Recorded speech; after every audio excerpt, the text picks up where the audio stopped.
गरुडगमन तव चरणकमलमिह मनसि लसतु मम नित्यम् गरुडगमन तव चरणकमलमिह मनसि लसतु मम नित्यम् मनसि लसतु मम नित्यं मम तापमपाकुरुदेव मम पापमपाकुरुदेव मम तापमपाकुरुदेव मम पापमपाकुरुदेव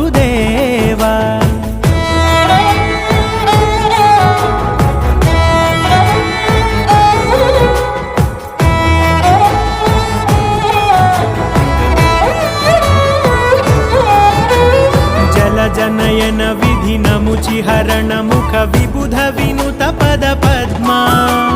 जल जनयन विधि नमुचिहरण